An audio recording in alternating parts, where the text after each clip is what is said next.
Welcome to The Accurate Perspective, a podcast on local politics in Yakima. We take politics to a whole new level. Factual reporting, sources you can trust, and best of all, no BS. Unlike other news organizations, we won't mislead you or manipulate the news to our advantage. It's facts first, and the truth shall set you free. Join our hosts, Matt Brown, Hannah Joy, and Dave Mullen, as we do what we do best, and that's dunk on all our competitors.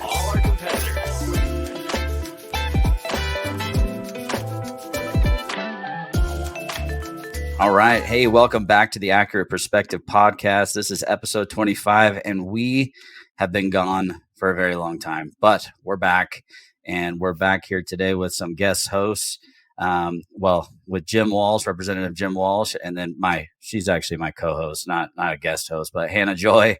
And we're here today to talk all sorts of things. But first, I just want to say thank you guys for sticking with us at home. You've been probably waiting for like 2 months to actually hear an episode. I'm just going to be straight, is that I got really tired and needed a break from talking on a microphone, from campaigning through COVID, then this, and then getting the state, or not the state chair. Nope. Then getting the county chair. I'm like, I have not had a break. And so I got a little vacation. And so during that time I'm sorry for the folks listening at home that you haven't had our faces to talk to, but we're back. So thank you, Jim, for joining us.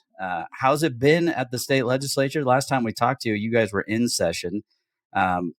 What transpired over session?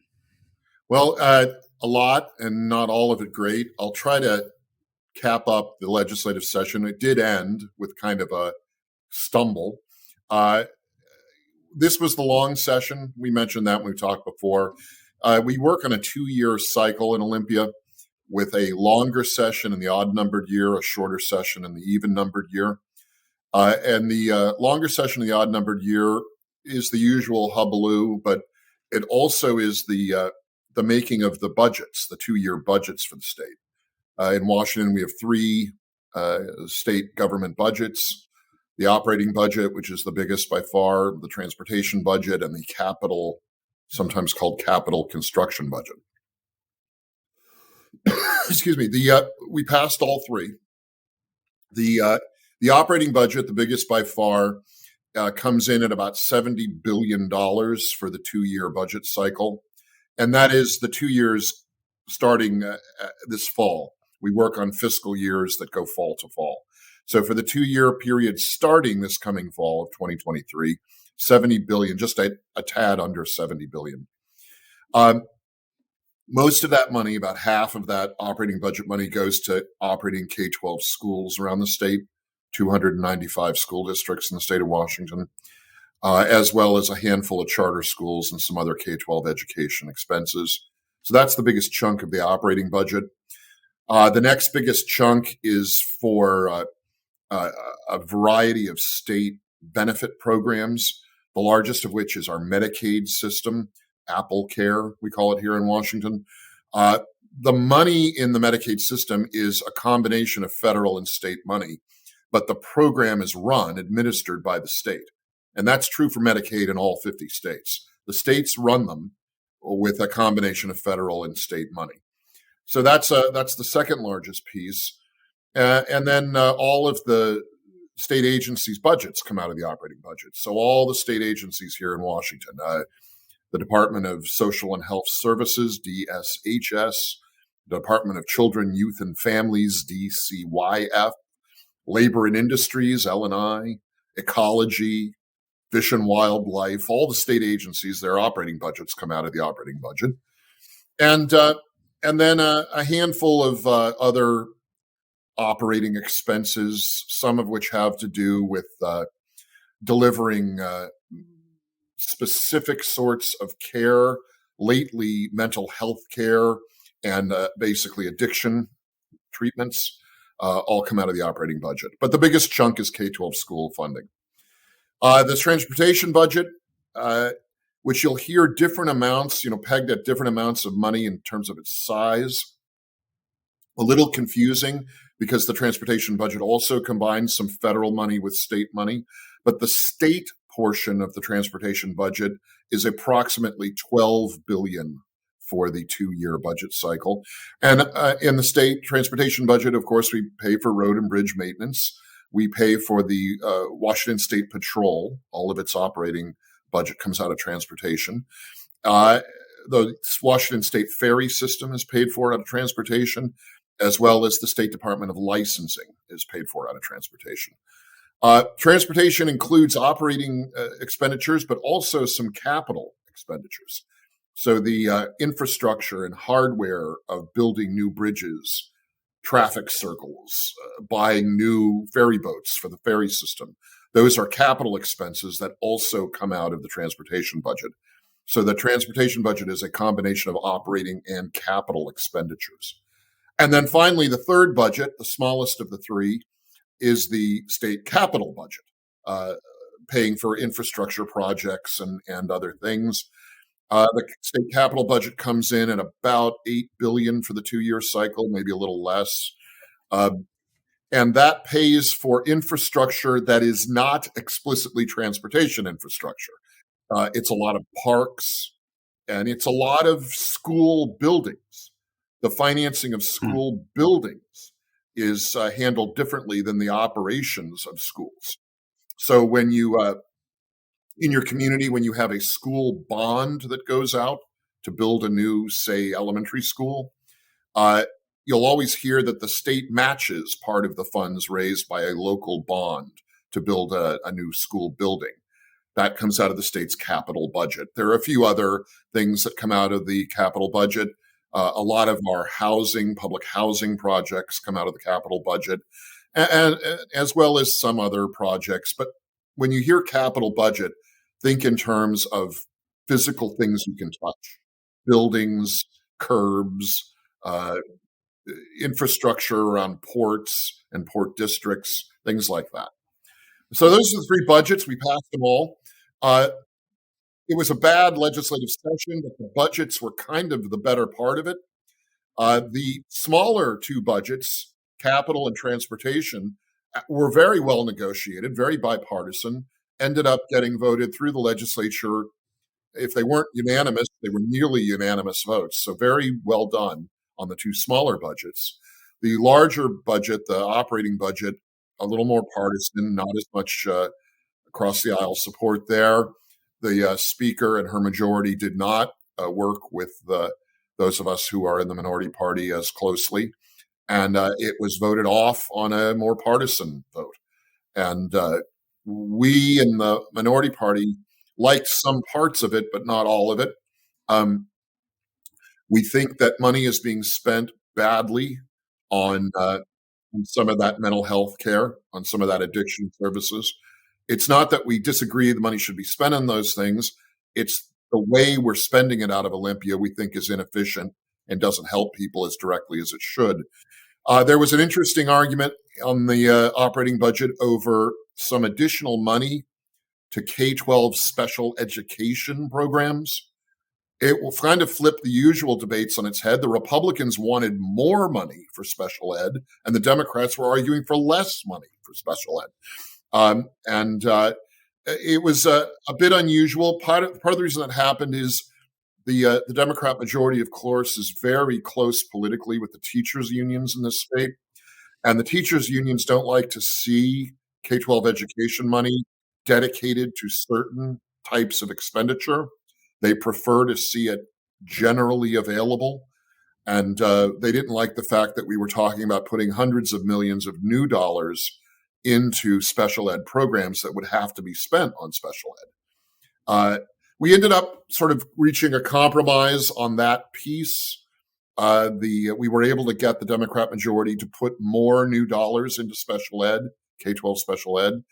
And that means, basically that money, it means it's spent on teachers and teachers' aides, particularly more teachers' aides in special ed classrooms, and some hardware, some oversized computer screens, and frankly, some things like wheelchairs and braces and things that kids who are challenged and physically and mentally for learning we try to provide those things so they can get into a situation where they can mainstream into a classroom and learn. So that was an interesting fight. We ended up, we originally wanted to see about $800 million of additional money put into K-12 special ed. The Democrats originally wanted $200 million. We ended up negotiating a compromise where we got about $680 million new money going into special ed. And that did not require any new tax or new revenue source. We pulled that out of a prioritization of other things that didn't get funded. So there was some good in the operating budget, but I was a no on it, and it voted out. I think it was on a straight party line vote, but it did pass, and the governor did sign it. So with that budget, is because I mean, I just started really paying a lot of attention probably since 2019, 2020 inside that state budget. It seems to have drastically continuously increased every session that they've, I think when I first started looking at it back in 2020 or 2020 or 2019 it was around like 50 billion. Now we've already gone up 20 billion in 2-3 years. What is driving that big change there? Is it at the state level? A lot of increased expenditures on K-12 schools and on housing, not so much building housing units, which is what I'd like to see. The housing money that we're spending at an increasing rate goes to what they call wraparound services. So those are mental health care services and particularly addiction management or addiction treatment services related to getting people into housing or into tents or whatever the local project shape may take.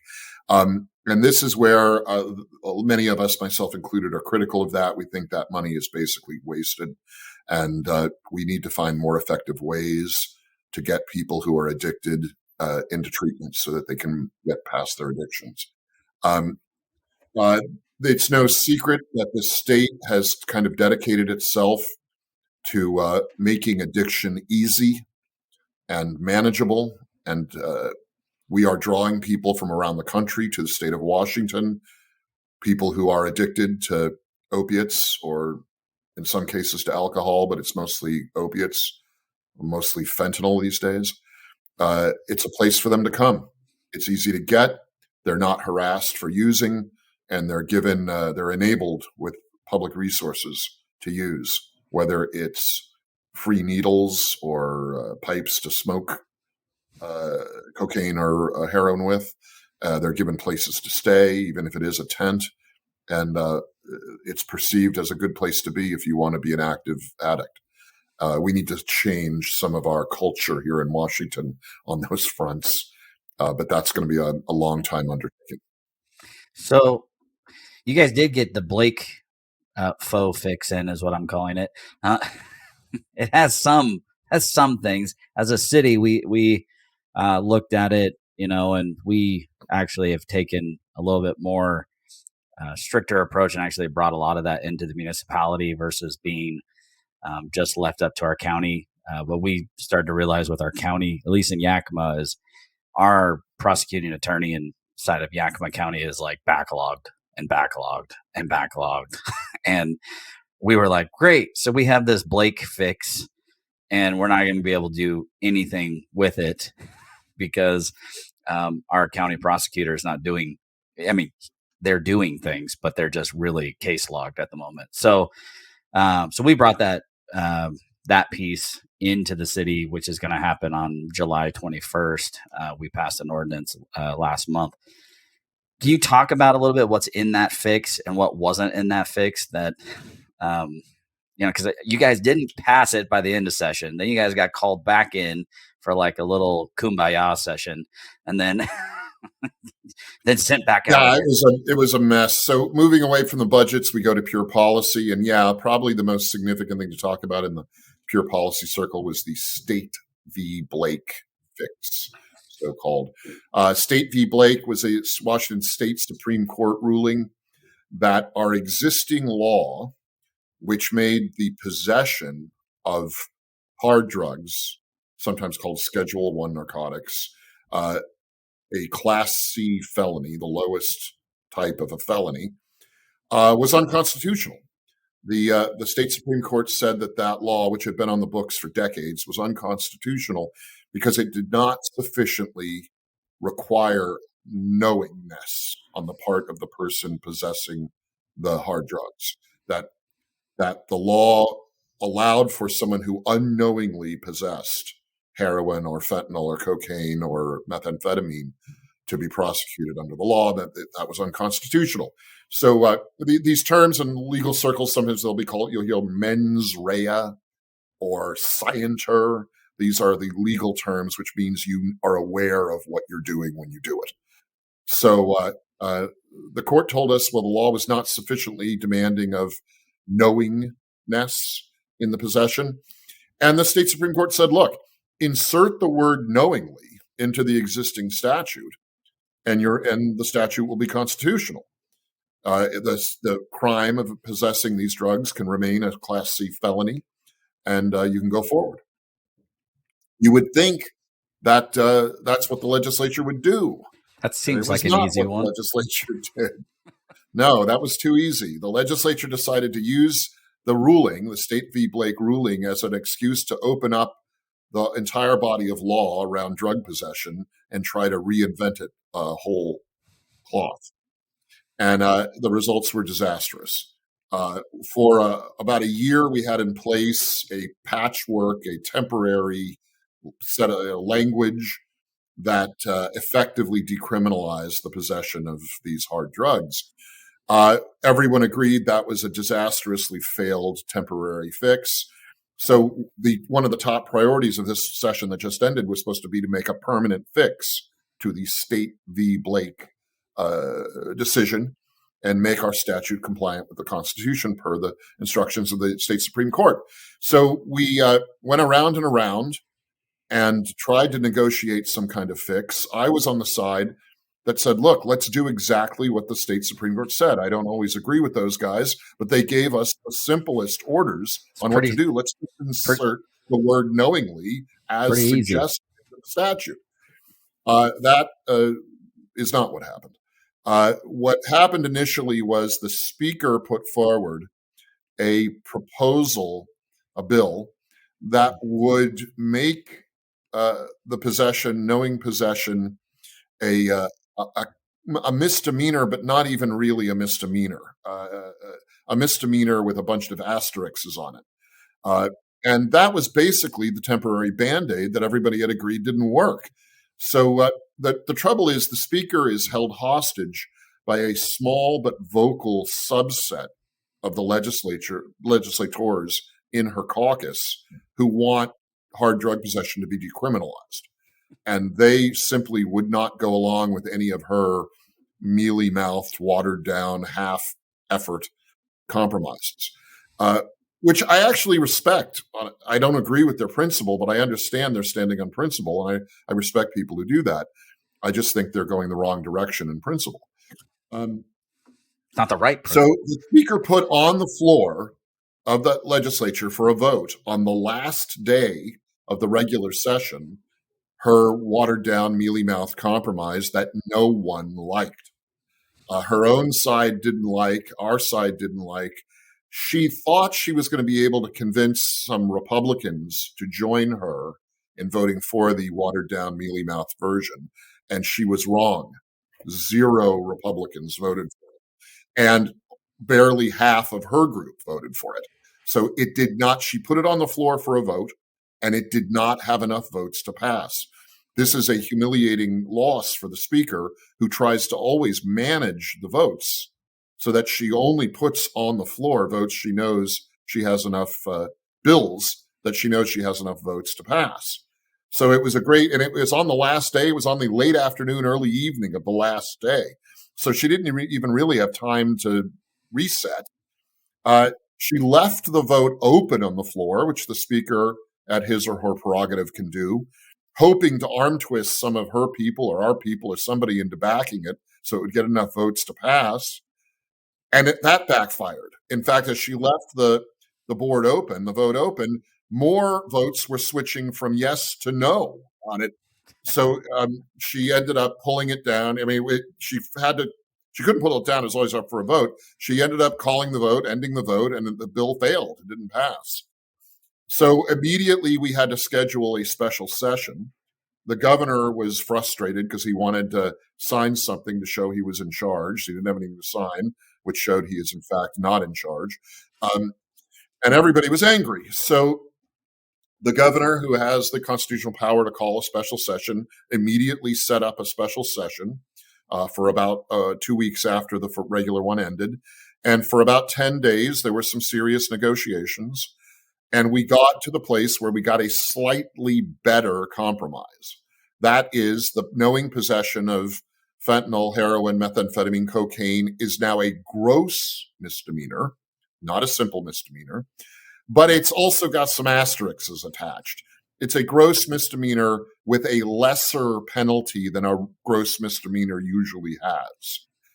And there was some technical improvements to the proposal having to do with when a defendant, a person charged with possessing drugs, the process by which that individual can go into diversion programs or drug court is a little more rigorous. It was very loose in the earlier compromise. So the language got better, the penalty got a little better, and the speaker was able to cobble together enough votes to get it through. And then we had a one-day special session where both chambers of the legislature voted on the newer compromise. It did pass both chambers, and the governor signed it immediately. So possessing hard drugs is a crime, again, in Washington. It is a gross misdemeanor, but a gross misdemeanor that is punished with less time in jail and less punishment than a gross misdemeanor is usually. And the individual is encouraged in the law to enter a diversion program, enter treatment of some form or another. And if the individual does that, the charges can ultimately be waived altogether if the individual completes treatment. And we all agree that's a thing we do want to encourage. So that wasn't a controversy either. I ended up voting no, even on the final package, because I stood strong. I had promised the people of my district I was going to support restoring possession of hard drugs to a C felony, and we didn't get that. All we got was a gross misdemeanor. But the majority of the legislature did go for that final compromise. The program where they could get that wiped clean if they went through a diversion program, that has been historically true and has worked for many people.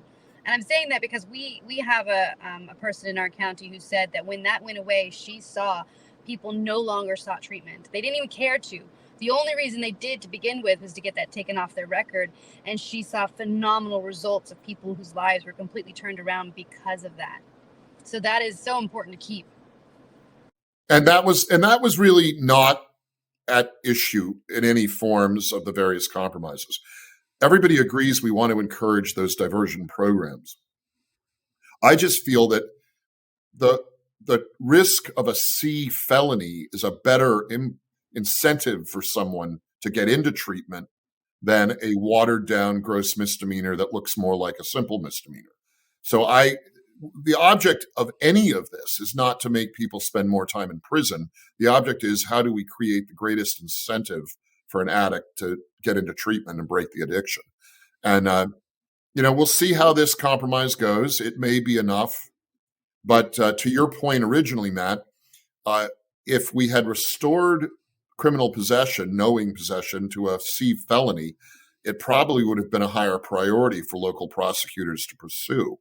One of the problems is local prosecutors have their own sort of scoring system and prioritizing, and a gross misdemeanor it doesn't get as much of their attention or priority as a felony does. So we'll see. We'll see how it goes. The final product on the Blake fix was better, so it was worth the headache of everything we went through to get it. But in my opinion, it was not good enough. But we'll see. We'll see how it works. Yeah, I mean that was my thought when we were reviewing it at the city council a couple of weeks back. Was looking at it going, well, this is not what even us as city council. I mean, this is a very split council when it comes to ideologies, and we were all in agreement that this was not enough, which was what was kind of interesting. Was I'm sitting there going, I guess it's something, but it's still not enough. And we did like the fact, though, that the diversion programs were, kind of put right back into that piece. That was really the big piece with the city of Yakima, because if we look at, we actually have what's called a charging unit when it comes to doing this. So we're more efficient at getting this and then getting them into diversion court inside the city. So it doesn't have to go to the county and doesn't have to go through all of their hoops and jungles that they get lost in. So that was the other reason why we were excited about that one piece, so that we could actually do something, because we have a ton. What I think is hilarious to see too is then right after all that happened, the city of Seattle or King County decided not to enforce this in their area, which is funny, because in the city of Yakima, we're like, yes, yep, yeah, no, we're doing it, and we're gonna do something else too. Because I'm like, man, we got to get people help, and it's, I talked to a homeless provider the other day. I said, it's not that homelessness is criminal. We're not criminalizing homelessness. It's the fact that what's criminal in my mind is allowing humanity to live so inhumane and allowing them to be drug addicted to something that they're not even them anymore. They're not even, they're not them. They're someone else, and they're just in this perpetual cycle. And I'm like, and that's not where we want as a society. But absolutely not. It's terrible to enable that kind of slow suicide. And you guys know too, the intensity, the nature of these drugs keeps getting worse. I mean, fentanyl is bad enough, highly addictive synthetic form of heroin, synthetic form of opiate. But now it's being mixed with like animal tranquilizer, and they may call it trank. And this stuff is toxic. I mean, the heavy users of the newest forms of fentanyl, they get conditions of their extremities that are like leprosy. Their fingers start to fall off, and chunks of their skin start to fall off. They get necrosis in their extremities. And that's why you see some of these people on the streets in wheelchairs or not, but they've got horribly kind of swollen and disfigured feet and toes. It screws that allowing that to happen in a safer space is going to be loving to that person. I just can't understand that thought process at all. It is amoral. It's a notion of compassion without any moral rudder at all. It is indulgent. It is not loving. It is compassion without love, without really transcendent notion of transference or true dignity of an individual. It's empty. It's empty compassion. And I noticed that there's also this lack of respect for them. You want to so-called give them this space and help them do whatever their addiction is telling them to do. But yet when you see people, everyday citizens walking by them, they ignore them. They act like they're not human. They pretend like they can't see them. That in itself is a lack of human compassion. That in itself makes you feel guilty for having to even see that person, and knowing that you allowed that person to become that way, right? It creates this really diverse society of almost hatred between the two, and hatred of yourself, I think. Well, people don't know what compassion means. I mean, compassion or empathy are sort of value neutral responses to people. They can be good, they can be wonderful, or they can be empty. And when you take compassion or empathy out of the context of any sort of moral order, moral system, belief in what it is to be human, what it is to have dignity, compassion by itself doesn't mean much. Yet people of the left think that compassion is in and of itself a moral virtue. And, it's not when you strip it of any moral order or moral system. Compassion becomes brittle and empty, and you get exactly what you're talking about, Hannah. It's, well, we don't judge. Well, okay, not judging doesn't mean anything. That's not helping any person. Right. Gosh, I feel like we need to go on a happier subject. Can I change this one, Matt? Well, hold on. There were some good things that came too. I mean, we did kill HB 1333. Well, that's right. At least stopped it for now. It's in the ether. Hopefully it goes away back into the dark corner of the abyss that it was. But there are some other things that did pass, which was 5599. That was a really bad bill. There's a referendum for that going on right now. We'll get to that in a bit. Any other good things that did come briefly in that were good bills? Well, there weren't a lot of good bills, Matt. There just weren't. We were able to play good defense, and you mentioned 1333. That was this just ridiculously un-American, un-Washingtonian proposal made by the state attorney general, Mr. Ferguson, that would create a commission to explore criminalizing what the state attorney general calls domestic violent extremism. And it included very, very troubling references to criminalizing the exchange of what he called misinformation. And it was criminalizing speech, and that's patently unconstitutional, even by that poor man's unconstitutional standards. So we were able to kill that bill. That was a defensive win. There were a couple of bills that had to do with basically freedom of religion, with how churches are treated by state government, that were egregiously anti-religious, and we were able to kill those. That was good. And we were able to improve a couple of bills related to housing policy that started out as horrible.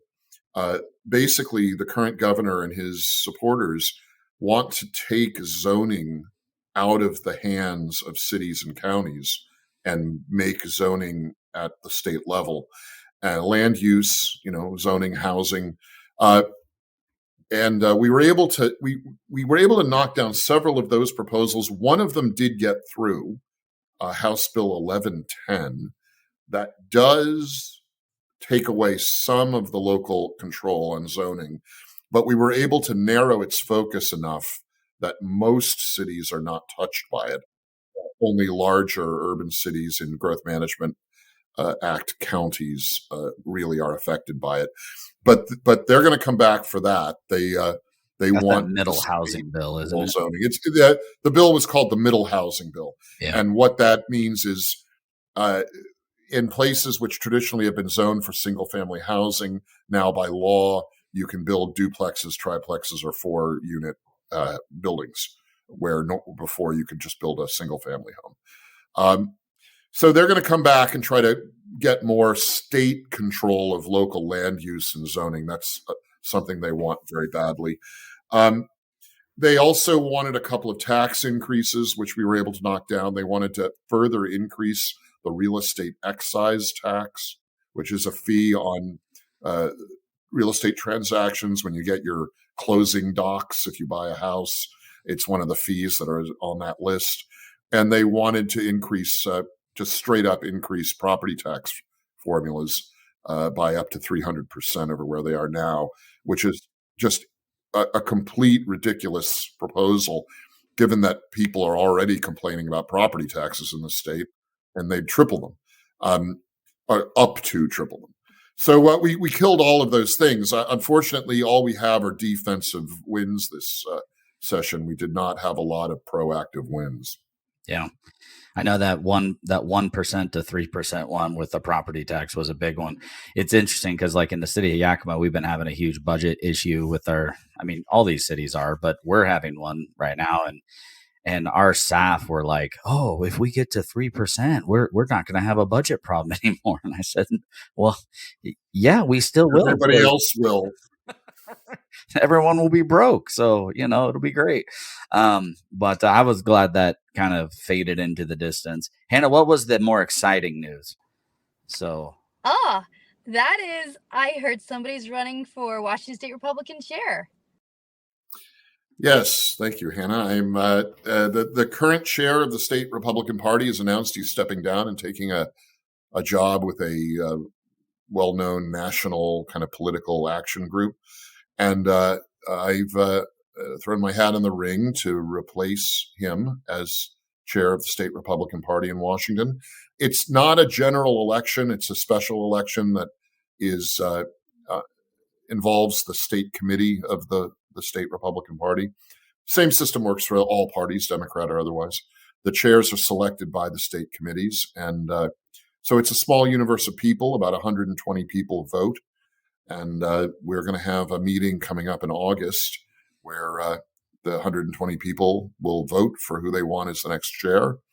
And it's been a while since a sitting legislator did this job, but there is historical precedent for sitting legislators to serve as party chairs in this state.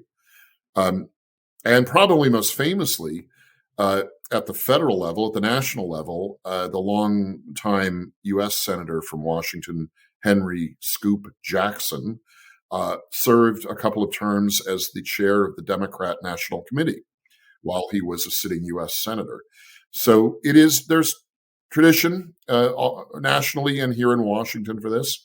And I think it's a good time for someone who's in the legislature to also be directly involved in party actions. There are some technical details to work out if I'm going to try to do both, but they can be worked out, and I'm looking forward to it. You have previous experience, though, within the executive part of the Washington State Republican Party. Yeah, I was the vice chair for several years under the then chair, Susan Hutchison, who was a lot of people remember was a very well-known newscaster in her prime. And then she got into politics later and was chair of the Washington State Republican Party. So when she was chair, I was vice chair and helped as much as I could there. So yeah, I know a little bit about how the state party works and how it's supposed to work and how we can make it work better. And there's a lot that's going to be good. The party is in good shape generally, financially and organizationally. So there are no houses on fire that I have to put out quickly. I can focus on rebooting some of our messaging and our media work in this state. And but the main priority I'm going to have is returning the kind of organizational spirit of the party to the people, to the grassroots of the party, to the local parties. Amen. And organizations go through kind of waves of different focuses. The state party here has been a little focused on the inside and hierarchical relationships, and I think it's time for it to return its focus to the people, to the grassroots, to the precinct committee officers. Well, and I think, sorry. Well, and I think jumping off that, I think that's been really. I sit on the state committee as the county chair of Yakima, and then I was on the state committee before that. Getting to see the internal dynamics of the state party has been just nothing sort of exhausting, but from the grassroots side of things. And so when Jim was saying he was going to do this, I was like, oh, thank you, Jesus. This is going to be so much better now. But not only that is the fact that a lot, we just saw this in 22, a lot across the nation, the grassroots really, there was over 500,000 PCOs elected across the country and put in. And so the grassroots is fired up. They said there was no red wave in 22. And I'm like, yeah, there wasn't when you talk about the House and Senate. But man, if you look at what the people did and the people getting involved, I'm going, absolutely there was.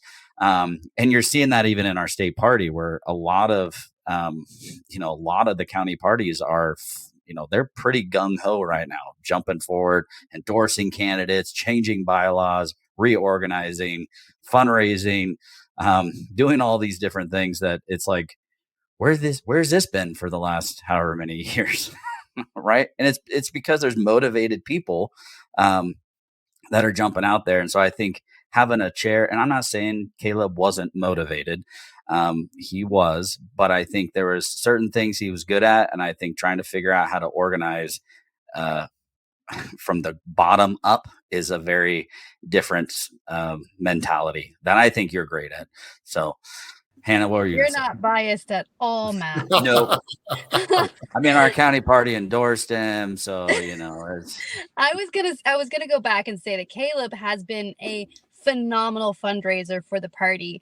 He has brought in so many people, not only financially but on board that we've needed, and have kind of encouraged that. And I'm curious, Jim, do you believe that there's going to be any issue with you fundraising for the WSRP? No, and that's a question some people asked. It's right. The chair is stepping down, and the chair before him, again, the Susan Hutchison that was there when I was more directly involved in the party, were both very focused on fundraising and a certain type of fundraising. And that was needed because the party, frankly, was in pretty bad financial shape when Susan took over. And Caleb had worked under Susan, so he was kind of trained up in her style of management and fundraising, and it worked. I mean, the party is not in financial trouble. The party's in very good financial shape. It's just a kind of a generational, cyclical thing that, you get into a groove, you manage an organization to be a certain kind of way, and sometimes you need a reboot. And but now I've spoken with a number of the major donors to the Washington State Republican Party. And I'm encouraged by this. Quite a few of them have said, well, if you get in there, Jim, we'll not only keep donating and contributing, we'll do more because we think, and these are the major donors who are supposed to be kind of country club conservatives, not really into the grassroots. The major donors were telling me, we need to get the grassroots more activated. If you could bring in more passion from grassroots frontline people, we might be a little more excited about the general prospects of the party and winning some elections, and we'll give you more money. So I don't think it's going to be. I mean, there'll probably be a wait and see period, but I think these major donors, who everyone always says, well, you can't upset them. They don't like the grassroots. They don't like activists. They want to see everybody be buttoned down in corporate. They're really not like that, like their reputation is. They understand the stuff that Matt was talking about. They understand people power. And, are they rich people? Are they people who represent, rich corporations and establishment organizations? Yeah, they are. But they understand people power, and they don't want to be on the wrong side of populist movements. They want to be on the right side. So I think we will give them the opportunity to be on the right side. Nice. I love it. I'm glad to hear that. Winning typically cures. Winning. That's what it is. Yeah. I mean, when you win, it's like, oh, yeah. I like you nice change. Most of the time, but not all the time, but most of it, So but when you're winning, it's like, yeah, what's up? Everyone's happy, and it's the year of Jubilee, when you're winning. So I think that's the big key, which leads me to how do we win in 24, for example, when it comes to our state legislature? We have been losing seats faster than we can find them. Sure. Get on that. I hate to do this, but I have to leave because my car just ran out of gas and I have no more. Oh no! So I'm literally boiling alive. But I will talk to you guys later. And I'm sorry to the fan base. We will be back on more regularly. And thank you, Jim, so much for coming on. Sure, of course. We'll get some gas in that car, Hannah. Yeah, you better start walking somewhere. You have a gas tank? I'll be on the news later. Oh, good luck. Anyways, going back, how do we win in the legislature next year? What does that look like? Well, we don't try to, get it all in one shot. I mean, I think in 2022, Republicans in Washington believed their own hype a little bit, read too much into some polls, thought we were going to win control of the legislature, and probably were a little arrogant. I think we need to focus on picking up at least a few seats in 24, maybe more.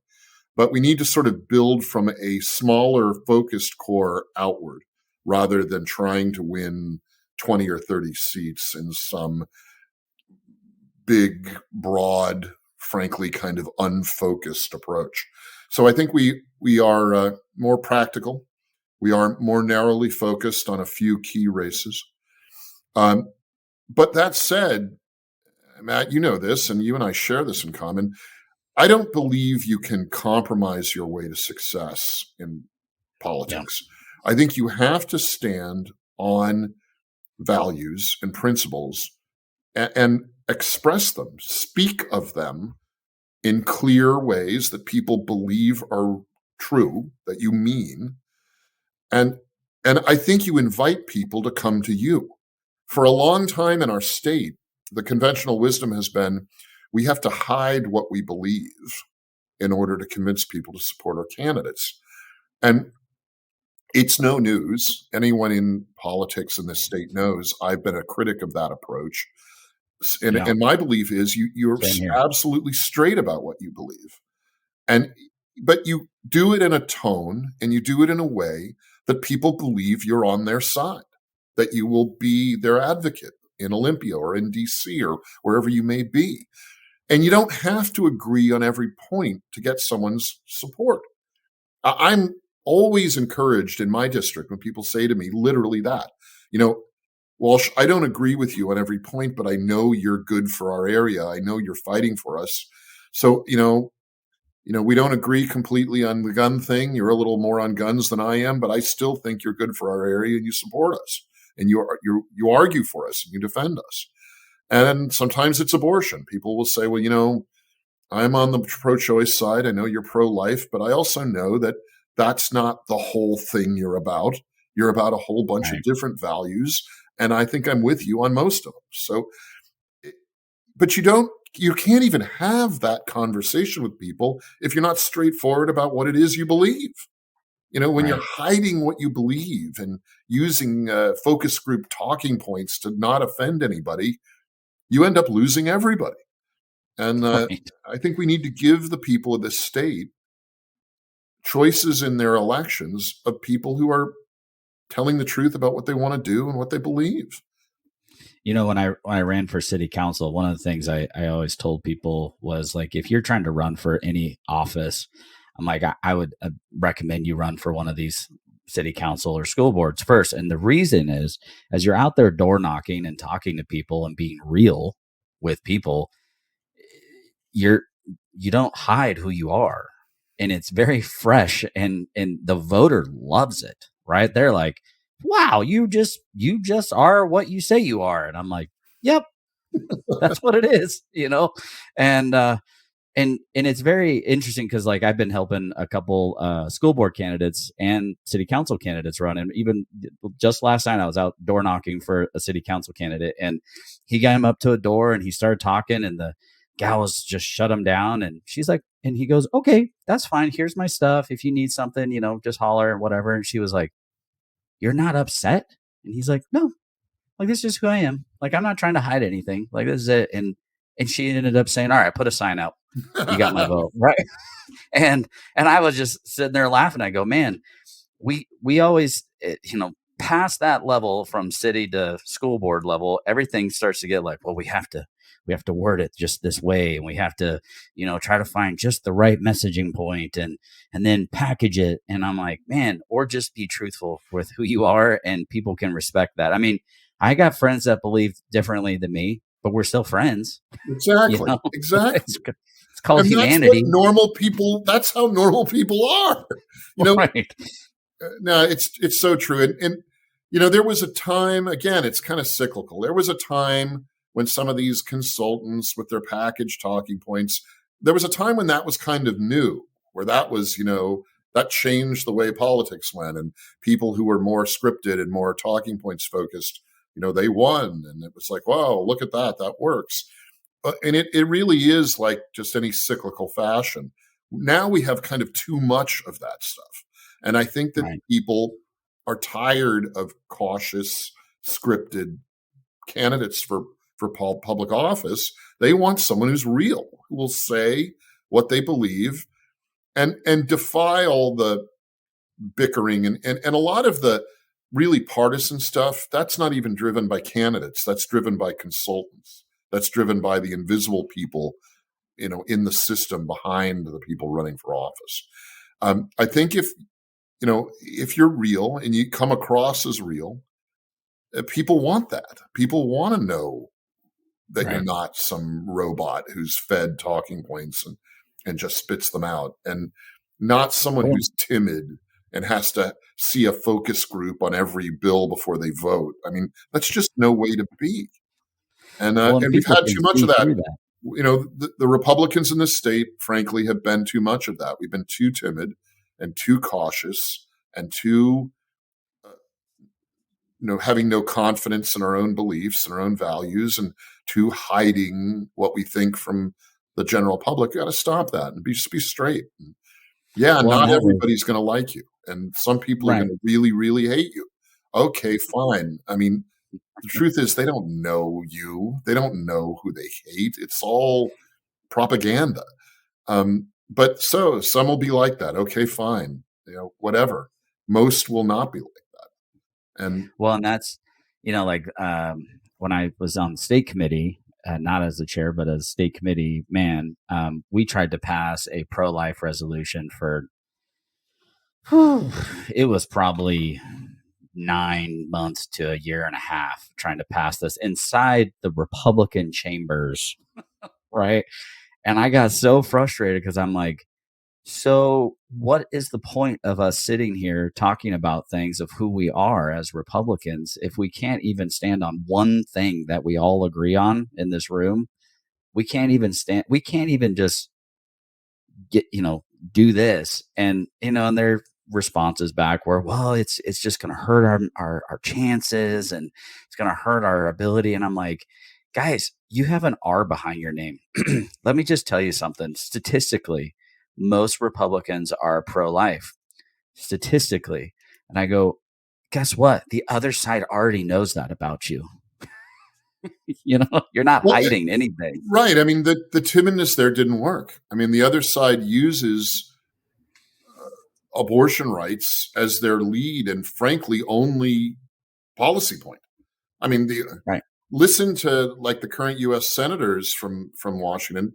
All they talk about is abortion. That's all they talk about. Well, two things: abortion and Trump.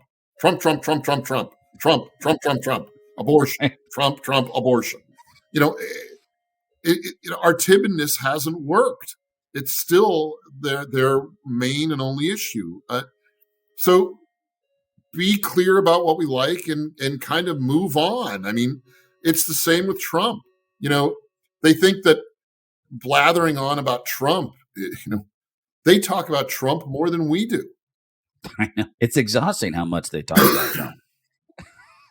Really, I've started on some of my social media exchanges with my main trolls there. They bring up Trump all the time. I've now got a saved key that just puts Trump, Trump, Trump, Trump, Trump as the answer, because that's all they want to talk about.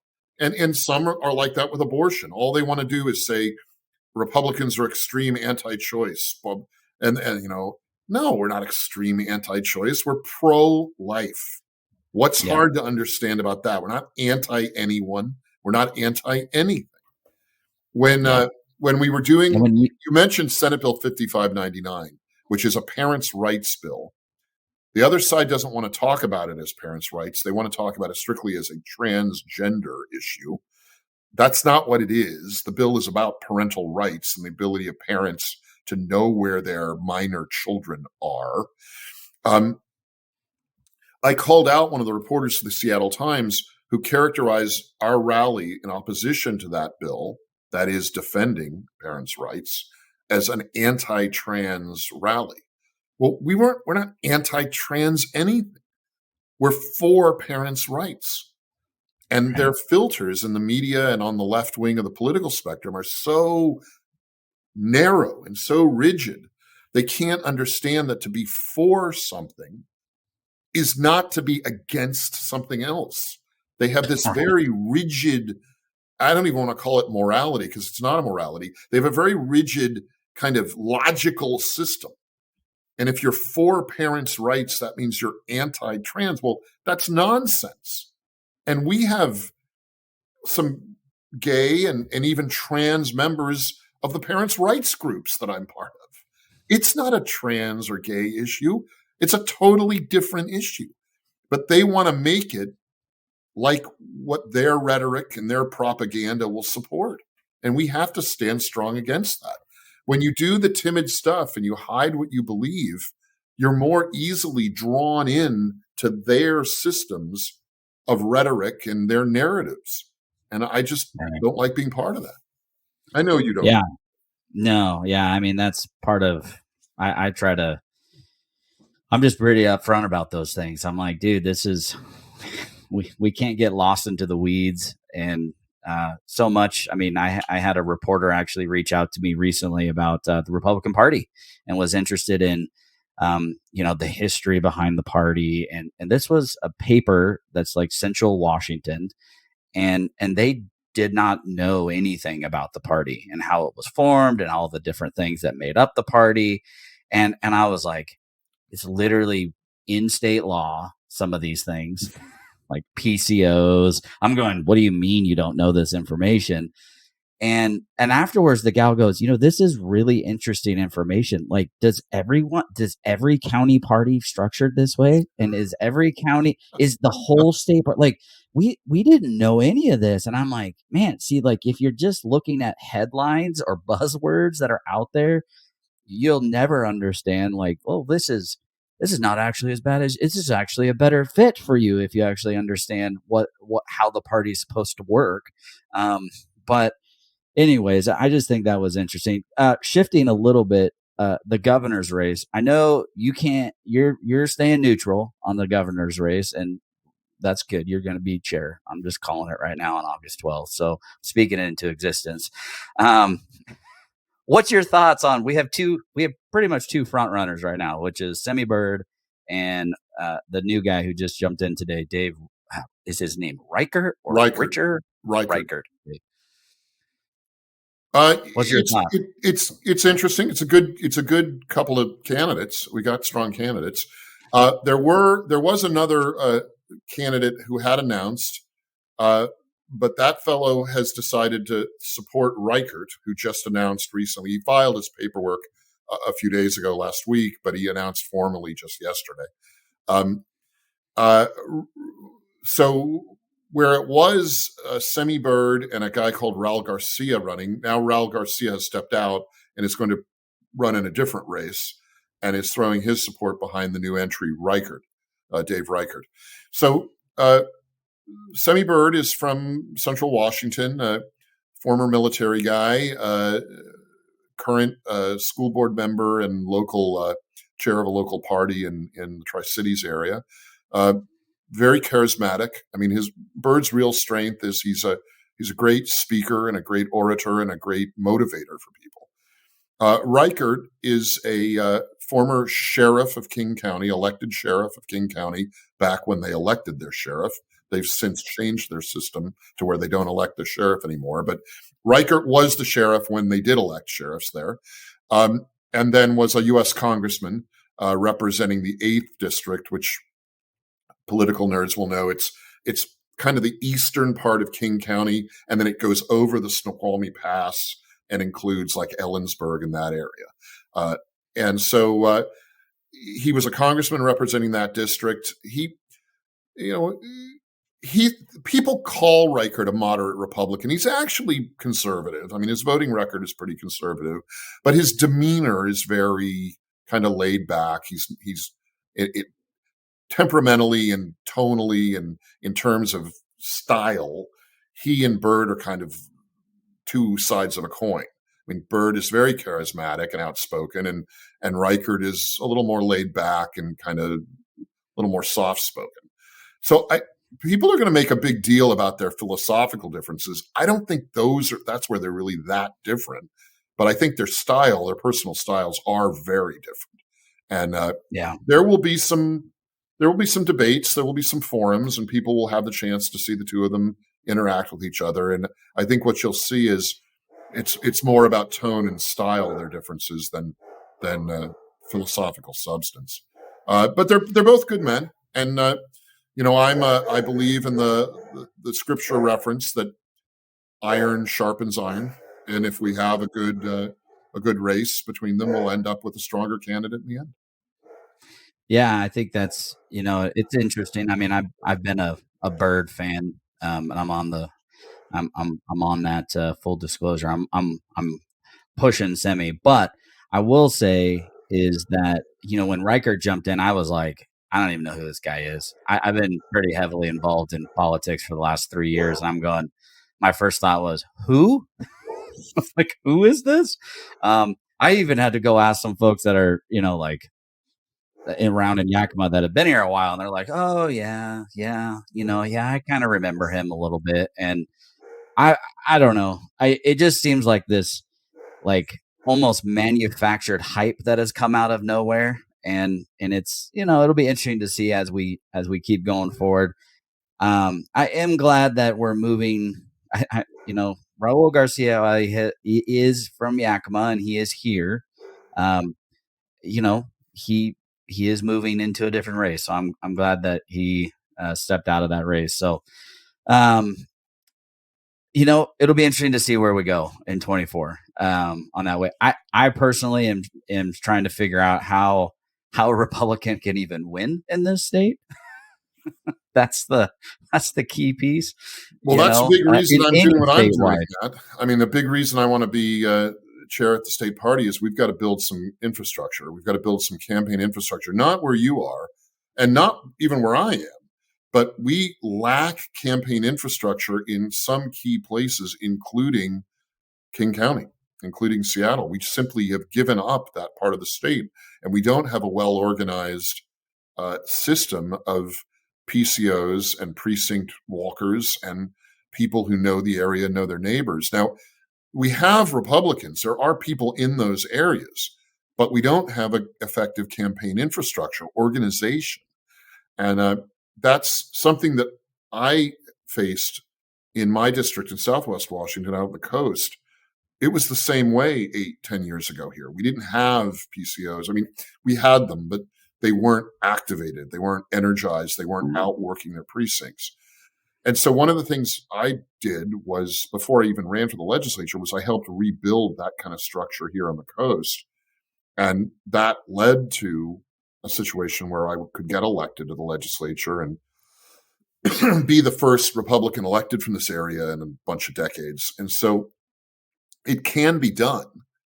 It's just sort of difficult, time-consuming work to reestablish not just a PCO system, but an activated, engaged PCO system. And that's going to be what I do working as chair of the state party if I get in there for the next year or two. Sweet. All right. Last thing. So we talked a little bit. There's a referendum out right now, 101, and then there's an initiative 2081. Is that what it Correct. is? Initiative 2081. Yeah. That's right. And so the referendum 101 is due actually, I think, next week, right? The 15th. So I would just tell people, we talked about Senate Bill 5599 already a little bit. That's the referendum to kind of flip that thing in the other direction. So if you're against that bill and what Jim was talking about, you need to go to reject5599.com and find a place to go sign it wherever you're listening this from. I know our current local party in Yakima has our office open on Wednesday and Thursday every week from 3:30 to 5:30, and we're open doing signatures and stuff like that. So if you want to do that, and the same with the initiative, although we have more time for the initiative. So that's not due until, is it December sometime? Yeah, it's the end of the calendar year. They usually all ask for the petitions be sent back a week or two before, but the actual the deadline for the referendum to overturn 5599 is actually July 22nd. The organizers have said July 15th because they need that time to gather up their petitions and kind of collate everything. And the initiatives have till December 31st, but those organizers, which is a different group, generally say December 15th for the initiatives. Remember, in Washington, referendums overturn specific legislation passed by the legislature. The referendum is the people's veto in Washington. An initiative makes new law in the people's name. So one is kind of a defensive play, the referendum, and one is kind of an offensive play, a proactive policymaking, the initiative. Different states use the terms in different ways, but here in Washington, it's pretty clear. Referenda overturn legislation by the people's veto. Initiatives create new law by the will of the people. Referendum 101 is the referendum that overturns Senate Bill 5599, so that's the veto there. And then Initiative 2081 affirmatively states in law parental rights, and it includes what the marketers are calling a parent's bill of rights, but it is specific rights mostly to information about their children, whether in school or in medical circumstances, healthcare situations. There are enumerated things that parents must and can always know about what their kids are learning at school, what, if any, kind of health or mental health care a child's receiving, and involvement in the child's life. So it doesn't repeal anything. It affirmatively creates and clarifies what exists in state law. Do you know where they are at with signature count on the referendum? I was going to ask Hannah because she's kind of working on all that stuff. Sure. But do you know? I don't have a number, but I have heard good things. That Referendum 101 is projected to get enough signatures to qualify for the ballot this November. And that's how the referendum works. You gather signatures, and then if you get enough signatures, the referendum appears on the general election ballot. That would be in November of this year. And there the people can vote to accept or reject the bill in question. Again, this is Senate Bill 5599 in this case. So if they get enough signatures in the next week or two, then it gets on the ballot in November. And then in November, you can vote reject 5599. And that whole encroachment and undermining of the parents' right to know where their child is goes away. And does it go then to the legislature, or does it just kills the bill? It just kills the bill. In the case of the referendum, it kills the bill. Yeah. In the case of the initiative, it does go to the legislature and they can approve it. And if they approve it, if we in the legislature approve the initiative, then it becomes law. If we don't approve it, then it goes to the people for a vote. And if they vote it, it becomes law. So that it's in the case of the initiatives, the legislature does get a chance to react. In the case of the referendum, the people have the final word. If they say reject, that gets rejected. And all the legislature can do in that case is try to rerun a similar bill later. But the chances of that would be slim. Okay, so August 12th is your chair vote in Olympia. And more importantly, August 12th is your Lincoln Day dinner in Yakima, right? It is here in Yakima. We've got Charlie Kirk coming. I was just going to say that we've actually almost got 700 tickets sold as of today. We're blowing out the seams of the building can hold far more than that. So it's great. But keep selling tickets then. Yes. Yeah. We're going to keep selling, although they're like, the food caterers were like, wow, holy cow, this is a lot of people. And I'm like, I know, be ready. The limits, right? So, but are you planning on coming, Jim? I plan to. It's, and some of your viewers know, I've got family in Yakima. My oldest daughter lives there. I was planning to come. I mean, I got to put a little asterisk on it because I'm not sure exactly what's going to happen at the state committee vote, but I will get out there as quickly as I can that day. We'll see how quickly it all goes. Okay, I have you penciled in at my table, so then I have to come. All right, you're at the chairman's table, so I have you penciled in there. So, cool. Well, guys, we've ran about an hour and 7 minutes, and Hannah ran out of fuel. She's been, was on here. So, but welcome back to the Accurate Perspective podcast. We will be back again here shortly. We're actually going to try to get some of these local city council candidates on to kind of talk to them a little bit of their thoughts in Yakima and where they're going and what they want to do. So, but anyway, so stay tuned to that, guys, and we're going to wrap this episode up. It's good to see everybody. It's good to see you, Jim. It's good to have you back on here, and we'll check you guys out soon. Not as long as last time, I promise. Okay. We'll see you guys soon.